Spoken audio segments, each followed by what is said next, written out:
Goods की definition.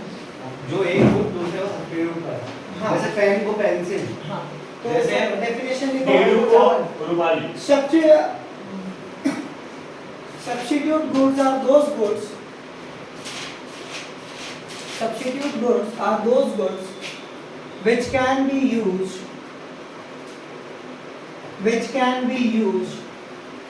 in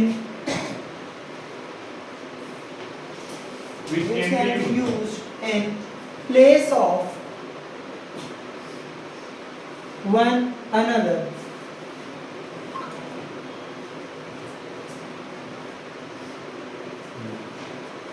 To satisfy particular want. For example, अब example लिखो अपनी मर्जी से, जैसे tea, coffee, pen, pencil, Please pardon. Bike, scooter, Place of another. Petrol, diesel. Place of another two. To satisfy particular want. Like लिख लिया example. क्या क्या लिखा एग्जांपल में? Petrol, tea, coffee, diesel, petrol, diesel, tea, coffee, pen, pencil. सही नहीं है यार, पेट्रोल डीजल। इलेक्ट्रिक और फ्यूल और गाड़ी। तो फिर पेट्रोल और डीजल में क्या परेशानी है? अब जो गाड़ी पेट्रोल की पेट्रोल चलेगी। Pause it.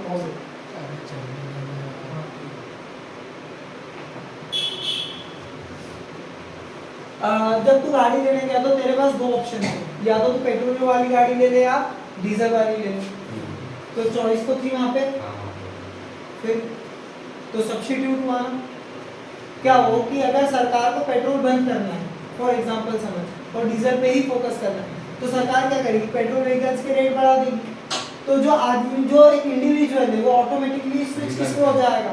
डीजल व्हीकल पे स्विच हो जाएगा, क्योंकि वो गाड़ी कंपैरेटिवली सस्ती है। आई बात समझ में? आप पेट्रोल गाड़ियां भी देखना, पेट्रोल गाड़ियां ज्यादा बिक रही है, ऐसा क्यों? वो अच्छा डीजल गाड़ी के मुकाबले। फ्यूल का वाले घट पर पेट्रोल। हाँ, और मेंटेनेंस कम है। मेंटेनेंस कम है। मेंटेनेंस कम है, हाँ। और इंजन में काम भी बहुत कम निकलता है। डीजल ज़्यादा निकलता है। डीजल में ज्यादा निकलता है। तो देखो, जब हम पूरी तरह से एफिशिएंट होते हैं, तभी हम क्या होता है कि हम स्विच करते हैं अपने प्रोडक्ट की डिमांड को। दोनों फ्यूल, लेकिन जो हमको प्रेफर, जो हमारी वांट को सेटिस्फाई करता है, उस पे हम प्रेफरेंस दे देते हैं। चलिए लिखेंगे an increase in the price of, an increase in the price of, इसी के लिए सब्स्टिट्यूट गुड्स के लिए, an increase in the price of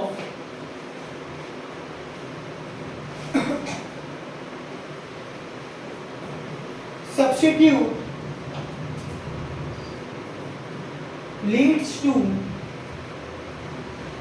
increase in the quantity, leads to increase in the quantity demand of, increase led to increase in the quantity demand of other substitute. देखो, demand of हाँ, T, coffee. अब अगर T का price बढ़ता है, T का price क्या होता है? तो टी की डिमांड कम होगी, तो जो टी के जो डिमांड कम हुई, तो वो लोग शिफ्ट कहाँ पर होंगे? कॉफी पे होंगे। तो इसीलिए क्वांटिटी डिमांड किसकी इंक्रीज हो जाएगी? कॉफी की इंक्रीज हो जाएगी। उसी तरह से अगर टी का रेट कम होता है, तो उसकी तरफ एक्स्ट्रा डिमांड आएगी, उसकी डिमांड बढ़ेगी। तो कौन से लोग उसकी डिमांड पे आएंगे? जो पहले कॉफी पी रहे थे। तो अगर प्राइस डिक्रीज होता है, तो क्वांटिटी डिमांड भी क्या होगी? डिक्रीज होगी।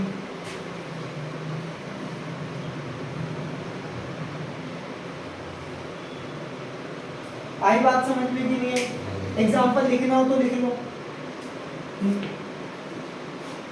देखिए, एग्जांपल लिखना हो तो लिख लो भैया। T, coffee, petrol, diesel. नहीं, एक्सप्लेन करके कि प्राइस बढ़ा तो डिमांड बढ़ी, प्राइस घटा तो डिमांड घटी। जरूरी नहीं है। कॉम्प्लीमेंट्री गुड्स, ये टॉपिक दूसरा है। सिर्फ जैसे पहला था सब्स्टिट्यूट गुड्स रिलेटेड गुड्स में, तो दूसरा हो गया कॉम्प्लीमेंट्री गुड्स। दूसरा हो गया आपका कॉम्प्लीमेंट्री गुड्स।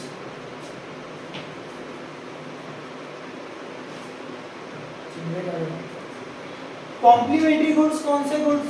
जो गुड्स के साथ जो एक साथ चलते एक हो। साथ। जैसे कार जैसे और कि- कार और पेट्रोल, कार और पेट्रोल। सीमेंट और ब्रिक। दाल और ठीक है, चावल, डन। दाल चावल, हाँ, और सॉसेज शूज, हाँ, वहाँ चटना था। इसे मापा को बोलो करिए। राजवीर और डंडा। हाँ डंडा डंडा था, डंडा, राजवीर और डंडा। जिम और डंबल, ना ना, जिम में ऑर्गेनाइजेशन हो गई, यहाँ पे उसकी बात कर रहे हैं। Gymnasium and dumbbell. उसका फुल फॉर्म बता दिया बात जीवन सर भाई और जीवन सुनो, notebook, pencil, T and sugar, T and sugar. T and sugar, हाँ। कार एंड पेट्रोल, हाँ। बाइक एंड पेट्रोल, हाँ। कॉमन हो गया ये। हाँ। अच्छा, इलेक्ट्रिसिटी एंड इलेक्ट्रिकल अप्लायंसेस, हाँ सही बात है। पंखा लगा दिया, काम का कब है? Electricity। जब उसमें पावर आएगा। ठीक है, तो भैया ये भी क्या है? कॉम्प्लीमेंट्री गुड्स है। अच्छा, अब सुन, ये कॉम्प्लीमेंट्री गुड्स एक साथ चलते हैं, एक दूसरे को सपोर्ट करते हैं, एक दूसरे के बिना नहीं चलते। बिना पेट्रोल के गाड़ी चलेगी क्या? बिना बिजली के पंखा चलेगा क्या? बिना कॉपी बिना पेन के क्या नोटबुक पे लिख पाओगे? नहीं। बिना पेन के क्या नोटबुक पे लिख पाओगे? बिना पेन पेंसिल के? Pencil and notebook, pen and notebook. तो कॉम्प्लीमेंट्री गुड्स, चलो डेफिनेशन लिखेंगे सबसे पहले।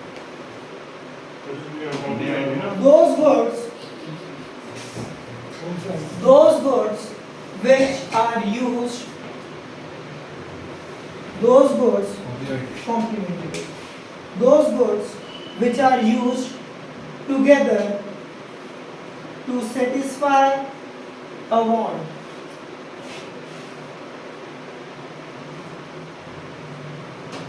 एग्जाम्पल लिख लो, इतने सारे बताए अभी, और एक आपके हाथ में भी है। Phone and cover, pen and अभी कॉपी ये जो लिख रहा है आपका हाथ में। Notebook and pen, cement and brick. अच्छा, ये दो तीन फेमस लिखना, टी एंड शुगर, इसके बिना भी इकोनॉमिक्स नाराज हो जाता है। Petrol and car. बेटा अपन गुड्स की बात कर रहे हैं, अपन ह्यूमन बीइंग्स की बात नहीं कर रहे। Sure sir sure. होना दो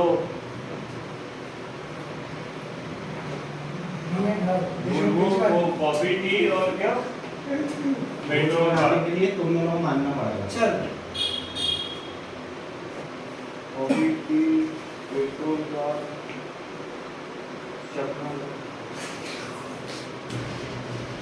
चलो लिखेंगे इसके आगे, an increase in price of. अच्छा, इसको पहले समझ लेते हैं। यस सर, कार और पेट्रोल। Yes sir. अच्छा, कार की जगह पे बाइक ले लेते हैं। क्यों सर? महंगी है कार बाइक पे क्योंकि मार्केट समझाने में आसानी होती है। सुनो, पेट्रोल के रेट कंटिन्यूअसली इंक्रीज हुए। पिछले 5 सालों में जो रेट 75 थे वो 110, 112, 115 पहुंच गए। हाँ। ठीक है, अब मेरी बात को इधर ध्यान से समझो। वो ऊपर होगा। जैसे ही पेट्रोल का प्राइस क्या हुआ? बड़ा बढ़ा, हाँ। इंक्रीज हुआ। हो गया इंक्रीज हुआ। इंक्रीज हुआ, हाँ। तो वैसे ही हमारी जो पेट्रोल बाइक्स की डिमांड है, जो बाइक की पेट्रोल डिमांड। स्कूटर्स की डिमांड है, वो क्या हो गई? कम हो कम हो गई। गई। ये ऊपर और जो कस्टमर थे उनके पास एक सेकंड अल्टरनेटिव कौन सा अवेलेबल है? इलेक्ट्रिक बाइक्स का। हाँ। तो वो सेगमेंट की बाइक्स की डिमांड क्या हो गई? इंक्रीज हो गई। अब 2 से 3। ठीक है, तो बाइक्स की डिमांड क्या हो गई? उसके चक्कर में डिक्रीज हो गई। Sir, what is the cause for increasing the price of fuel? OPEC. Okay? अरे वो कोई साइंस में था यार, वो Sir, OPEC तो फिजिक्स में था। OPEC तो वो चलो। सर मेरे को आंसर दो। क्यों पेट्रोल का रेट बढ़ रहा है इतना रैपिडली? खत्म हो रहा है क्या पेट्रोल? नहीं जमीन में नहीं, खत्म नहीं हो रहा। महंगाई बढ़ रही है भाई। अरे जहाँ से आता है मतलब जो पाकिस्तान और ये वाले साइड से आता है पाकिस्तान? क्योंकि मैं वहाँ पर सऊदी हाँ सऊदी तो रूट तो वही है ना। हाँ मैं तो शेख ही कहना बता रहा अबे तो इंडिया में तो है ही नहीं, वो बनता कहाँ से है बता दे। हाँ बोल पेट्रोल जहाँ से बनता आएगा सऊदी और दुबई ये साइड से वहाँ से आता है। बीच में जो कंट्रीज आती है वो है ना उनका टैक्स ज़्यादा लगा रही है इसलिए अपने इधर ठीक आता है है। इम्पोर्ट भी आप लेके समझो। पेट्रोल की बात समझो, सारी समझो। मतलब ए सही हमने हट समझा Imagine your whole day without electricity and without your vehicle. बस आत्महत्या करने की कमी है। सही बात है नहीं बहुत जनरल सी बात है। इलेक्ट्रिसिटी और एक दिन बिना इलेक्ट्रिसिटी के और बिना आपकी गाड़ी में फ्यूल के, बिना गाड़ी के। बिना फ्यूल के चलेगा इलेक्ट्रिसिटी। इलेक्ट्रिसिटी तो चाहिए, मोबाइल चार्ज नहीं हो पाएगा, मोबाइल चार्ज नहीं हो पाएगा। कार अरे में बेटा इधर कार में? मोबाइल भी चार्ज नहीं हो पाएगा, आप बोल रहे हो कि मोबाइल के सहारे जी लेंगे। पावर में इन्वर्टर है। पता है ये चीजें आज ऐसी हो चुकी है जो डे टू डे लाइफ को बहुत ज्यादा इफेक्ट कर रही है। ये दोनों चीजें ऐसी है जो डे टू डे लाइफ को क्या कर रही है, बहुत ज्यादा इफेक्ट कर रही है। सरकार के पास पावर से इनकम कम जनरेट होती है लेकिन फ्यूल से इनकम बहुत ज्यादा जनरेट होती है। तो जो सरकार है वो बहुत ज्यादा हेवी टैक्सेस अप्लाई करती है फ्यूल पे, इसीलिए फ्यूल क्या हो रहा है, महंगा हो रहा अगर सरकार चाहे तो जैसे प्राइस कम हो है, जाए कम हो जाएगा। सरकार को सिर्फ टैक्स कम करना है। गोवा में आज भी पेट्रोल 82-85 के आसपास कुछ हो चले रहा है। गोवा लेके हम पता है कारण, क्योंकि वहाँ की गवर्नमेंट टूरिज्म, अब आप गए तो आप भैया वहाँ पे एक बाइक लोगे रेंट पे, हाँ लेनी पड़ती है तो घूमोगे तभी पेट्रोल सस्ता होने के कारण आप ज्यादा घूमोगे। पेट्रोल सस्ता होने के कारण क्या होगा, तो वहाँ की स्टेट गवर्नमेंट ने पेट्रोल के रेट को क्या कर रखा है, वहाँ पे कम कर रखा है। अब बात समझ में आई कि नहीं? तो किसको वोट दें वहाँ तो घूम फिर के पॉलिटिक्स बीजेपी सुनो, एमपी में कोई भी बैठे, हाँ एमपी की सारी गवर्नमेंट जो भी कांग्रेस की आ जाए, बीजेपी की आ जाए, आप पार्टी की आ जाए, वो बिना पेट्रोल पे टैक्स ज्यादा लगाए अपनी सरकार को चला ही नहीं सकते। तभी तो लाडली बहनों के पास 1,000 रुपए पहुंचे, तो ये पॉइंट है तभी तो लाडली बहनों के पास 1,000 रुपए पहुंचेंगे। नहीं समझ गया चलो देखो, an increase in price of substitute goods, आए सब मिला ना sorry, complimentary goods. An increase in price, an increase in price of complementary good lead to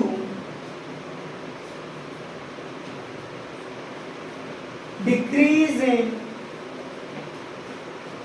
quantity demand of, leads to decrease in quantity demand of next complementary good,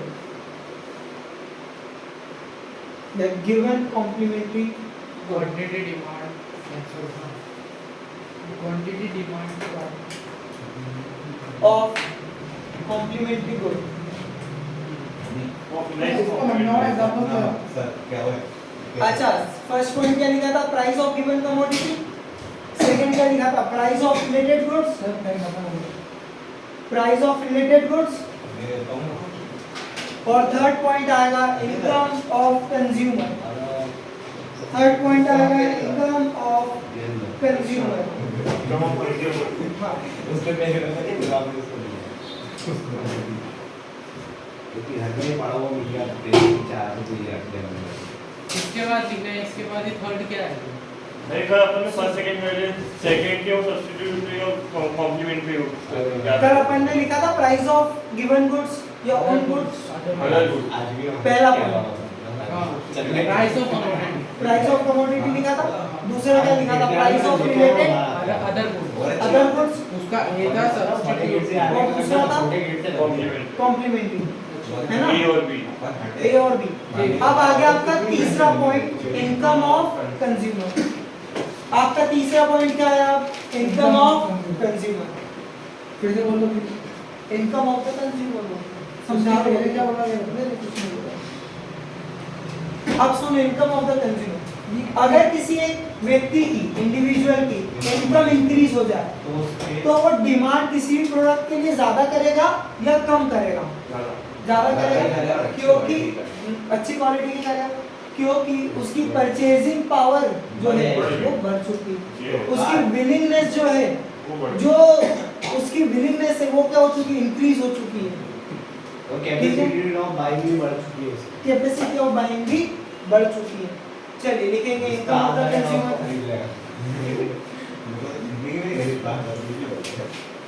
सो तूने बोला कि भैया जिस चीज का हाथ रखे, मेरे पास क्या हो रहा है कि एक कंज्यूमर है जो 10,000 रुपए कमा रहा था, इधर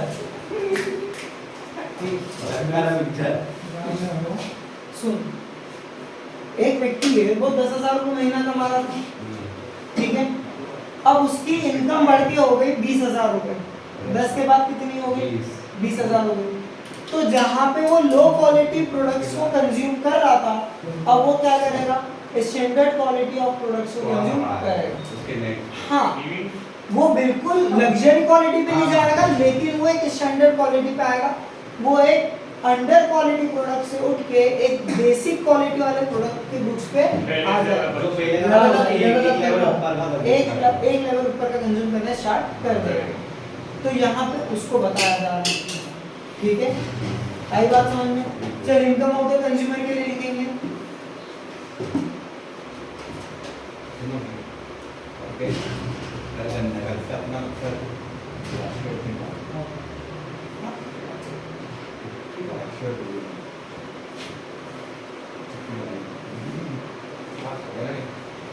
लाक्षी के उसमें से कार्बोहाइड्रेट मिलता है, बिजली के उसमें से प्रोटीन और मिनरल विटामिन भी मिलता है। अरे हमें तो काम दिया तो अच्छा है, तू अभी आता तो नाम नहीं आता।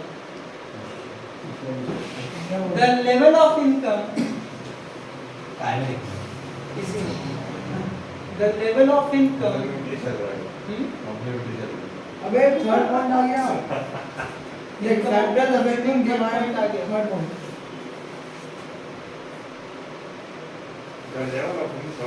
The level of income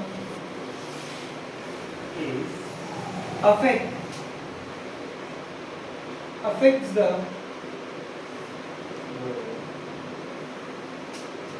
capacity to buy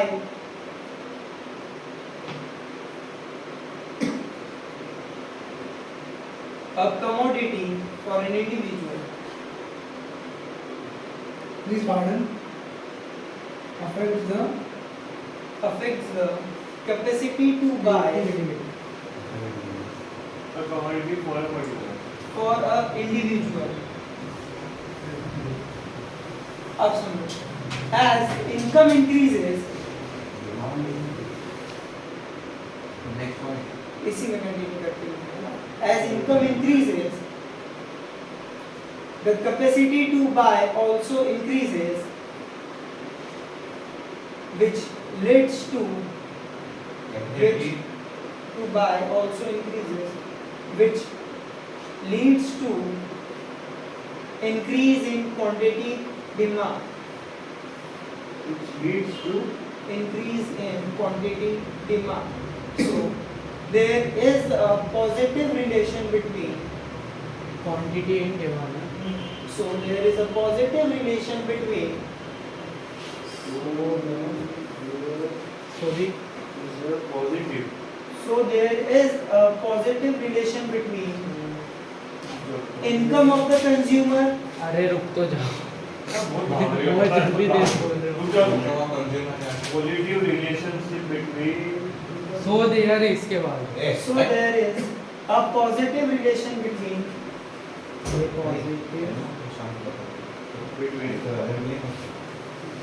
relation between income of the consumer and quantity demand. and quantity of demand. सब समझा भी दो इस चीज को, ये वही है क्या मतलब प्राइस इनकम बढ़ी तो हमारी खरीदने की कैपेसिटी, ये वही है क्या? एक चीज इंक्रीज हुई तो दूसरी चीज Relations between. ठीक है, पक्का। Income. चलिए फिफ्थ पॉइंट लिखेंगे last, fifth theory fourth point लिखेंगे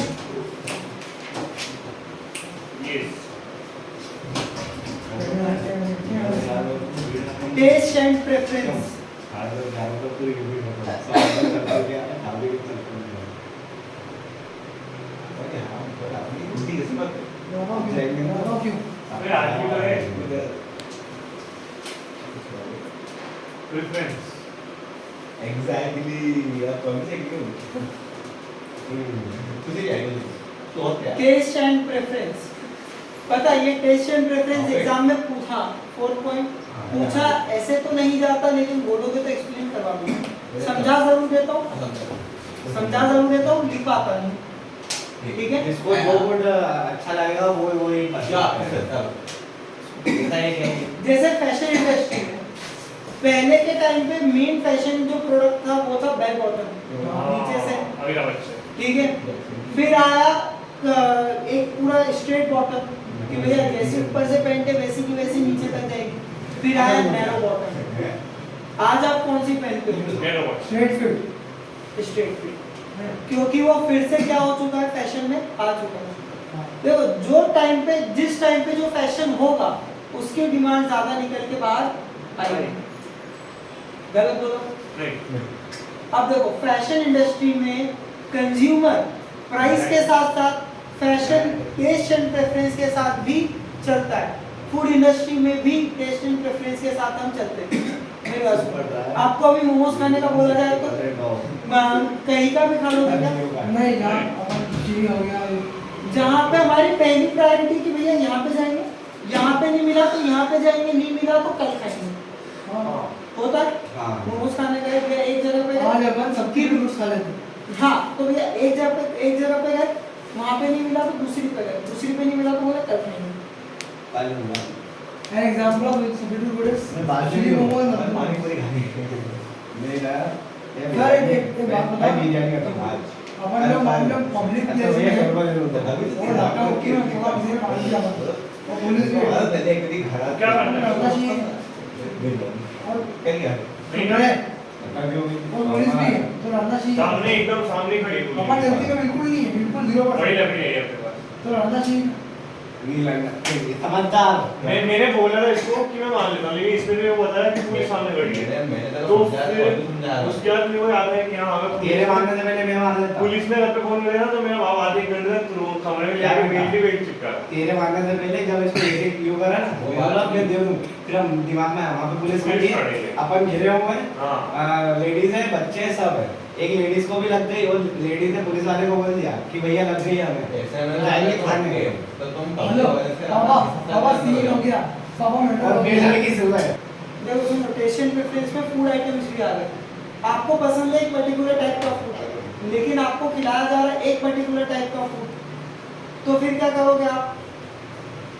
जो आपको पसंद है, जो प्रोडक्ट आपके वांट को सेटिस्फाई कर पाएगा, हम उसके लिए डिमांड को बता पाएंगे, इफेक्टिवली दिखा पाएंगे। आई बात समझ में? फिर आया exception of change in the price of, ऐसे लिखो। ओ भाई फिफ्थ पॉइंट और से लेंगे लिखना, फोर्थ टेस्ट एंड प्रेफरेंस लिख ले, बस लिख लिया। बस खत्म। Expectation of change in the price, in the price change in the price in future.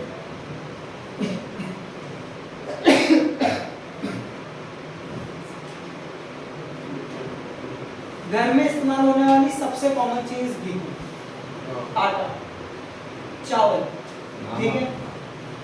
नमक की भैया ऐसी चीज होगी कि भैया वो उतनी क्वांटिटी में ही लगती है, ना ज्यादा खरीद सकते हैं ना कम खरीद सकते हैं, लेकिन दाल चावल को कम किया जा सकता है ना। अब समझो, अगर आज ऐसा लग रहा है कि भैया 2 महीने बाद गेहूं के रेट बढ़ने वाले, तो क्या करते घर वाले? बोला 2 महीने बाद बढ़ने वाला, मतलब या 2 दिन बाद बढ़ने वाले और 2 महीने तक रेट्स हाई रहने वाले, 3 महीने तक रेट्स हाई रहने वाले, तो 2-3 महीने 4 महीने के लिए स्टॉक क्या कर लेते, इकट्ठा खरीद लेते। तेल के रेट, एडिबल ऑयल, ऐसा लगा कि अब ये रेट बढ़ने वाले कंटिन्यूअसली, अब फिर से बढ़ेंगे, तो क्या करते हैं 2-3 कनस्तर तेल के अलग से रख लेते हैं खरीद के, 2 दिन 90 तेल खरीद के अलग से रख लेते हैं। ऐसा क्यों? क्योंकि उन्हें ऐसा लग रहा है कि फ्यूचर में प्राइस जो है वो क्या होगा, बढ़ेगा। अब क्या हुआ, इसी तरह से फ्यूचर में लगा कि प्राइस घटेगा, तो घर वाले क्या बोलते हैं, यार अभी 2-5 दिन का सामान खरीद लो, फिर तो प्राइस घटने ही वाला है, तब खरीद लेंगे। पेट्रोल के प्राइस बढ़ने वाले होते 12 बजे से, 12 बजे के पहले पेट्रोल पंप के आगे क्या लग जाती है, लाइन, कि भैया एटलीस्ट कल बढ़ रहा है तो 2-3 दिन का पेट्रोल फुल टैंक करा के यही 2-5 रुपए 10 रुपए बचा है प्राइस। फ्यूचर में प्राइस में कोई भी चेंज होने के कारण हम आज उसकी डिमांड को क्या करते हैं, इफेक्ट करते हैं। आई बात समझने के लिए ना, हम 6-7-10 लीटर एक साथ भरा के रख लेते हैं। ओपन ही, मैं तो ओपन ही डलाता हूँ, अब उससे डालते पेट्रोल पंप से डायरेक्ट ओपन ले आता हूँ, बट 5 लीटर का 1 हफ्ता चल जाता है, सबसे बेस्ट। चलो अगला लिखेंगे डिटरमिनेंट्स। अच्छा ये हो गया, डिमांड फंक्शन हो गया, डिमांड शेड्यूल। ये इसका सिर्फ आपने हेडिंग लिखाई। बस बस बहुत 6 नहीं नेक्स्ट क्या? Demand schedule heading.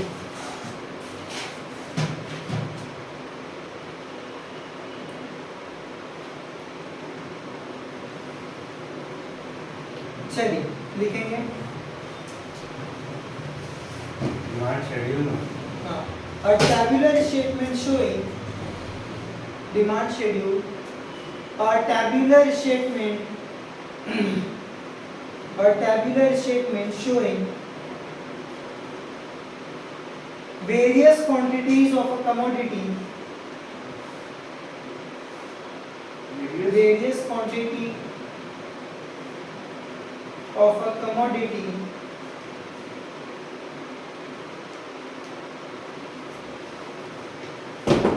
being demanded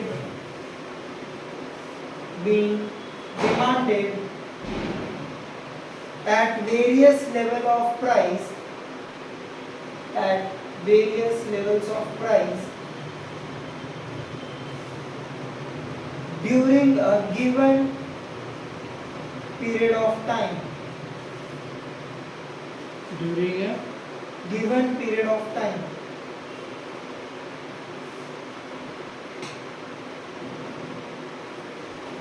एक एग्जांपल बना लेंगे इसका।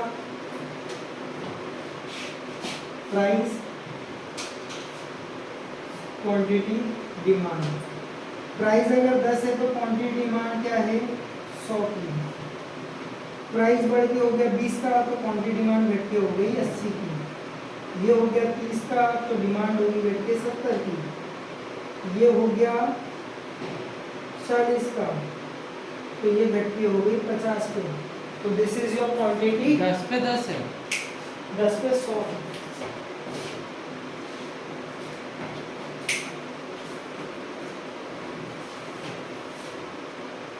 चालीस पे 50 की कैसे होगी?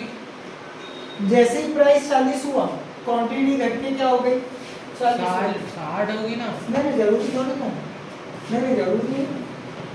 60 भी हो सकती, 50 भी हो सकती। हाँ 30 भी हो सकती है बताने पे। हाँ तो मैं 60 लिख रहा हूँ। क्वांटिटी एंड डिमांड क्या होता है? जितनी आप खरीदने की इच्छा जारी कर रहे हो। 10 रुपए में मैं 100 यूनिट्स खरीदना चाहता हूँ, 20 रुपए में मार्केट में 80 मतलब प्राइस कम रहेगी तो क्वांटिटी डिमांड ज़्यादा रहेगी। समझ में आया? अरे बोलो। तो डिमांड कर्व नेक्स्ट, ये डिमांड मतलब कर्व।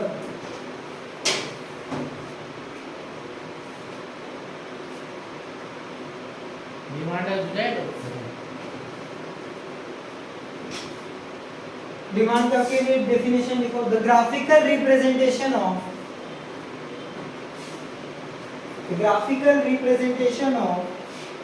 Demand schedule. और एक ग्राफ बना लो Presentation of डिमांड शेड्यूल।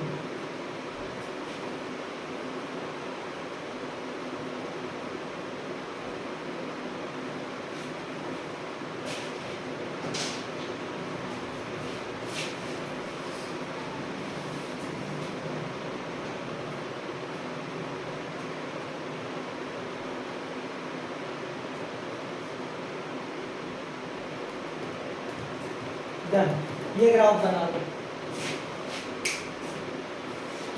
अच्छा ये ग्राफ जो है वो डाउनवर्ड कर, सर वो डिमांड मतलब प्राइस इनटू डिमांड क्योंकि वो नेगेटिव है। इनवर्स रिलेशन है, हाँ क्योंकि क्या है, कभी भी स्लोप, इकोनॉमिक्स में जब भी स्लोप की बात करेंगे और स्लोप अगर डाउनवर्ड है तो वो क्यों होगा, बिकॉज ऑफ इनवर्स रिलेशन किसके बीच में? बिटवीन। अच्छा लाइन पे क्या क्या है, क्वांटिटी डिमांड एंड प्राइस।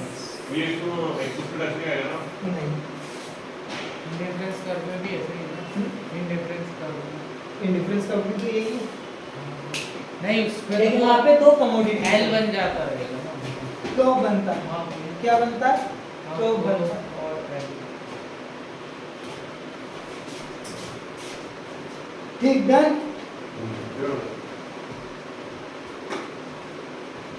अच्छा अब चाहते हो आगे चलूं कि रुकूं?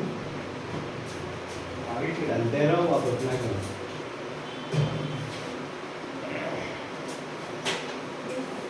कोई मंत्र ना छोड़ो। 15 मिनट और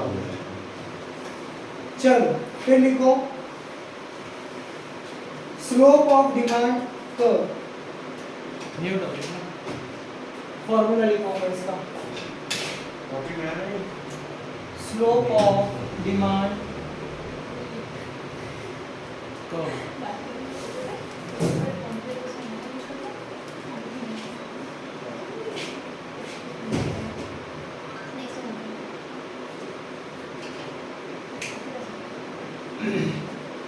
अच्छा देखो y एक्सिस पे कौन है, प्राइस प्राइस। अब मैं किसी भी ग्राफ का अगर स्लोप पढ़ रहा हूँ तो इसको स्टार्ट कहाँ से कर रहा हूँ, ऊपर से कि नीचे से? ऊपर से। ऊपर से, और ऊपर में सबसे पहले फैक्टर किसका आइडेंटिफाई होगा, y का। तो देखो कैसे बनता है, change in y axis upon में चेंज इन x एक्सिस, ये होता है स्लोप ऑफ कर्व। ये क्या होता है, स्लोप ऑफ कर्व। अब बता y एक्सिस पे क्या है, तो बोल प्राइस है, तो चेंज इन प्राइस अपॉन में चेंज इन क्वांटिटी डिमांड। ये क्या है, स्लोप है।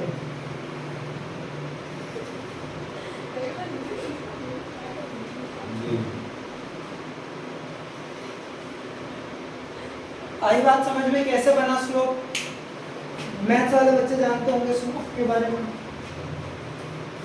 और मैथ्स के दुश्मन वाले बच्चे सुनना भी नहीं चाहते इसमें। क्या बोल रहे हो आप? स्लोप ऑफ डिमांड का लिख ले, चेंज इन प्राइस अपॉन में चेंज इन क्वांटिटी डिमांड। ये तो बोला। आप क्या बोल रहे हो? मैथ्स वाले बच्चे इस लाइन को समझना चाहिए, और जो मैथ्स के दुश्मन बच्चे वो इस लाइन को छोड़ नहीं, पहचानना भी नहीं चाहेंगे वो उस चीज को। हम तो जानते हैं। बता दो। चलो नेक्स्ट लिखो law of demand. Law of demand,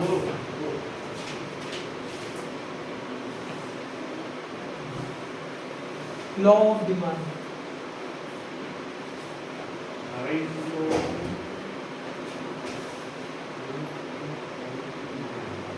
law of demand, इसके पहले हमने कौन सा लॉ पढ़ा था, डिमांड का law of diminishing marginal, utility. ठीक है। चलो second law, law of demand.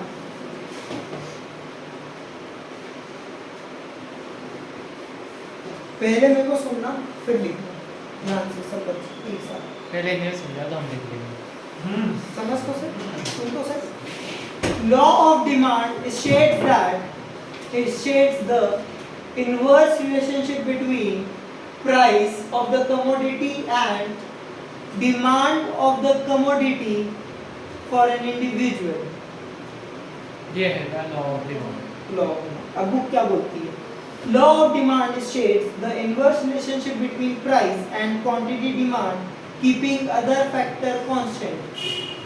मतलब भैया प्राइस और क्वांटिटी डिमांड को स्टडी कर लो, प्राइस ऑफ अदर गुड्स को कांस्टेंट रख लो, इनकम को कांस्टेंट रख लो, टेस्ट एंड प्रेफरेंस को कांस्टेंट रख लो। आई बात समझ में? आई बात समझ? तो सिर्फ स्टडी किसके बीच में करना है? प्राइस और क्वांटिटी डिमांड लिखो अपने शब्दों में। चलो मैं बोलता हूँ। आपने जो बोला था inverse relationship, law of demand states the inverse relation between price and quantity demanded, mainly कौन यार ते तो रे आओ keeping other factor constant.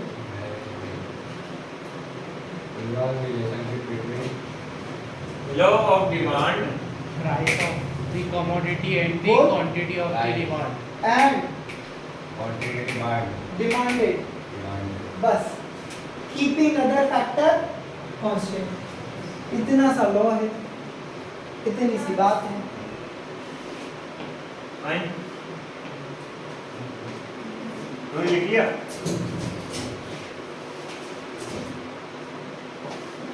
मेरा शूटिंग है ना मेरा दिमाग में चल रहा क्वांटिटी डिमांडेड के बाद क्या लिखना है इसके आगे माइनस का साइन लगा। भैया? हाँ, क्वांटिटी डिमांडेड के बाद क्या लिखना है? keeping other factor constant.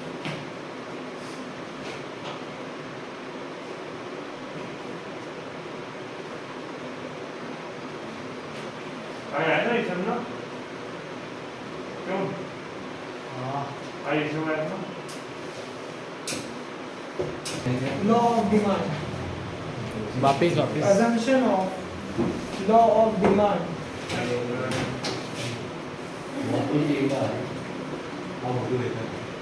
Assumption of law of demand. हाँ, अब सुनो, डिटर्मिनेंट्स पे आ जाओ, डिटर्मिनेंट्स पे आ जाओ। आ गए? नहीं हमने कंपेयर किससे कर लिया? पहले डिटर्मिनेंट से कर लिया, प्राइस ऑफ द कमोडिटी कर लिया हमने। दूसरा कौन सा है? दूसरा डिटर्मिनेंट अदर गुड्स, और उसमें भी पहला कौन सा है? Substitute substitute goods. तो पहला अजम्पशन किस पे बनेगा? सब्स्टिट्यूट सब्स्टिट्यूट गुड्स पे बनाओ, तो फिर अपन ने प्राइस ऑफ द कमोडिटी भी क्यों नहीं बनाया? क्योंकि हम उसको ऑलरेडी इनवर्स रिलेशन में ले चुके प्राइस ऑफ द कमोडिटी को, ठीक है तो वो तो आ चुका है। अब दूसरा अजम्पशन क्या बनेगा? सब्स्टिट्यूट गुड्स का। चलो लिखो। पहला हाँ, no change in price of substitute goods. इसी में सब्स्टिट्यूट करके ना no change in price of, पहला assumption, no change in price of substitute goods. ठीक है। अच्छा, दूसरा कौन सा है? कॉम्प्लीमेंट्री। तो उसके लिए भी क्या लिखेंगे? The price of the complementary goods remain constant. Hello hello, हाँ, price of the complementary goods remain constant. हनी, तीसरा डिटरमिनेंट क्या था? और ये। पीछे पलटा, पलटा के देख पीछे, तीसरा डिटरमिनेंट कौन सा है? दे सेकंड पॉइंट रिपीट करो। क्या वो लिखा नहीं है हाँ प्राइस ऑफ द भैया सेकंड पॉइंट रिपीट कर दो। Second price of the complementary goods remain constant. देखो, तीसरा डिटरमिनेंट है आपका इनकम ऑफ द कंज्यूमर, दिखा? तो तीसरा अजम्पशन किस पे बनेगा? Complementary goods remain constant. तो बताओ, income of the consumer is fixed and constant.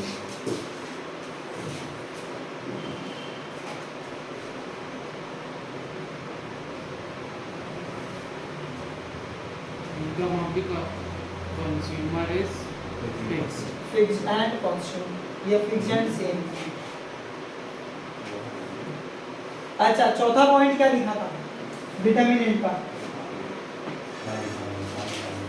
Test and preference. Test and preference, fourth point. तो 4 पॉइंट क्या था आपका? टेस्ट एंड प्रेफरेंस, ठीक है।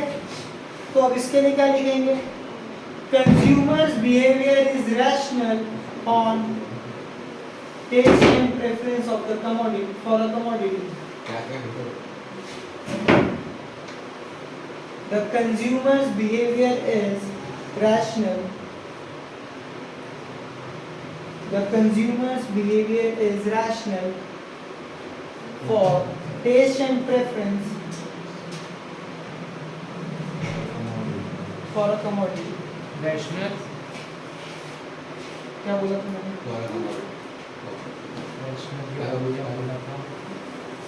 फिर से बोलो, स्टार्टिंग से बोलो।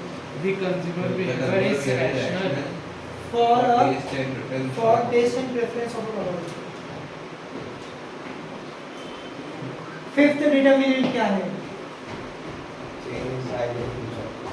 हाँ। तो there is no chances of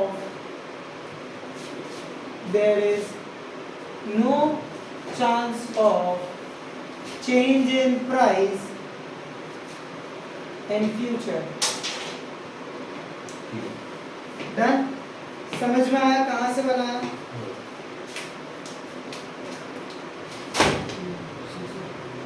ये वीडियो को डालते हो यार? ए इधर इधर इधर तू बीच में कहाँ झाँकता है? इधर बैठना। ये वीडियो को डाल दो यार?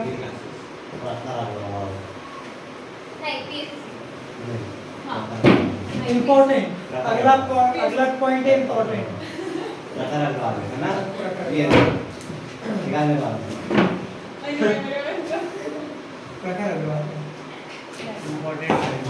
इम्पोर्टेंट है अगला पॉइंट, इसको ध्यान से समझना, शांति से समझना, नहीं तो कल समझाऊंगा। पॉइंट एक टॉपिक है। पूरा टॉपिक है बड़ा सा, 1.5 पेज का जाएगा। चलो अभी का आधा घंटा होता है। बाय बाय बच्चों।